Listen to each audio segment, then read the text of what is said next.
Guys, Larry here on my lunch break. Actually about to warm up some lunch, or actually cook some lunch from scratch.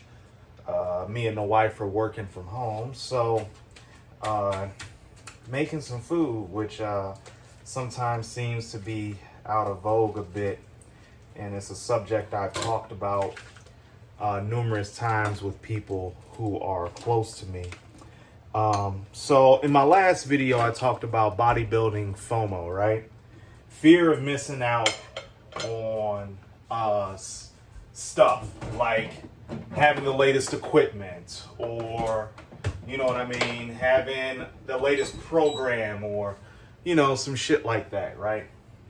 But today I want to talk about a section in the fitness industry that's gained a lot of traction over the last few years. Probably more popular, more so than ever, especially with people choosing to stay home, self-quarantine, do all that. And that is meal prep companies, right?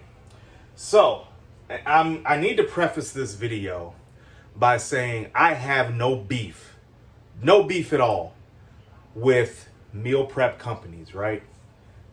In a perfect world, if people are like super busy, because we all know bodybuilding is work, right? So not only do you got your training, if you have clients, you're firing off programs. If you got a t-shirt, supportive equipment business, then you got those orders to fill. Then you may be training twice a day. Then you got family. It's just a bunch of shit, right? So I'm not knocking meal prep companies if you're that busy. However, what I will not accept from people is the whole bullshit notion of I'm too busy to cook. I'm on a half-hour lunch, right? I probably burn 10 to 15 minutes doing fucking videos. I still have time to make myself something to eat, right? Ain't got time to comb my hair, but I got some time to make some motherfucking food. Guys, don't feel like you have to get a meal prep company to be successful in this, right?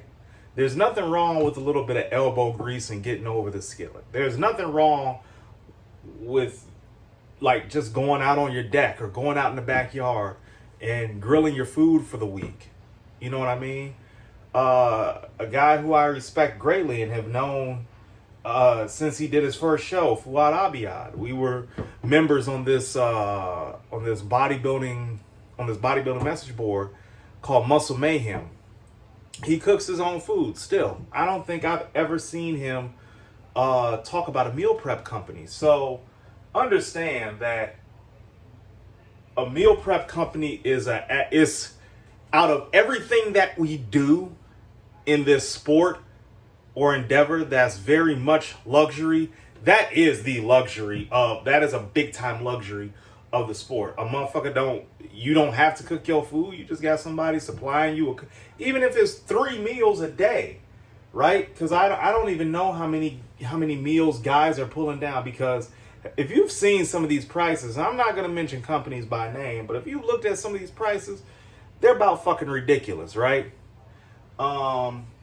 So don't think that you need somebody else preparing your food for you to be successful. Now, what I will also say is that you need to make sure that if you're going to be doing this, your food tastes good, right?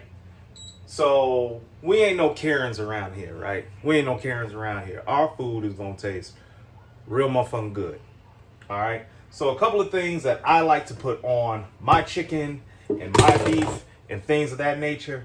Number one, you got to get you some Weber rub. Get you some Weber dry rub. Throw this bad boy in a skillet in the air fryer.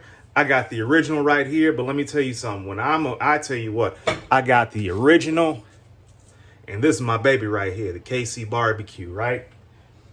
Those are some really good seasonings to make your food taste good. Then, got a little bit of garlic sea salt. Throw this bad boy on some steak or on some chicken. Like what I like to do with my chicken, I have the base seasoning, right? Which is usually this, or some regular ass seasoned salt. And then I'll top it off with this KC barbecue. Or if I'm doing something, if I'm experimenting with some shit, like I picked this up at Kroger. This got some kick to it. So if you want to try this, this got some kick to it. This tastes real good on your beef, but don't overdo it because you will breathe fire. Today for the chicken thighs that I'm going to eat, using this bad boy that I got from Walmart, tequila lime, right? So make your food taste good. That's number one. And then make your food convenient to make. Some people like to make it pre-made. Some people like to cook each meal. I eat the same foods, right? But I like them prepared different ways throughout the day. Because if I eat it just one way throughout the day, I'm not going to eat the shit. So I know Fuad likes to have his food ready to go where he can just grab it, eat it, and run off. All right. I don't live that type of lifestyle right now. So sometimes I'll do it if I have to, out of necessity. If my wife drags me out to coupon with her, like I'll eat multiple foods the same type of way. But sometimes I just like to cook my food meal by meal. So right here, we got an air fryer. I got this preheating. We're going to start it right now. And I already got some rice made because I had rice with my first meal this morning. Because I'm not a big breakfast food guy outside of pancakes. So we got that going. And I'm going to cut this chicken up. I'm going to season this chicken. And therefore, I have eliminated the need for a meal prep company. So guys, again, you don't need a meal prep company to do well in this sport. You need to know how to fucking cook. That's number one. So we ain't finna do no Karen shit out here and not season our food. Okay? That's what we're gonna do. And then number two, you have to actually like being over the stove. If you don't like being over the stove, if you don't put a little bit of passion, a little bit of flair into your food, I'm going to tell you something right now. You ain't going to last in this shit, even recreationally. Because I've been doing this shit off and on recreationally, competitively for years. And the one thing that I look forward to sometimes is cooking my meals. I look forward to grocery shopping. I go grocery shopping and I'm like a pig in shit. So, guys, get used to being over the stove, all right? So, that's my rant for today. I want y'all to have a blessed day. If y'all agree with me, let me know in the comments. If y'all disagree with me or, want to tell me to fuck off and stop making YouTube, I won't. But tell me in the comments and just let me know what you think. I appreciate all my subscribers so far. So, got some good things coming down the pike, and I'm be happy to share them with you all as things draw a little bit closer. All right, I'll catch you later.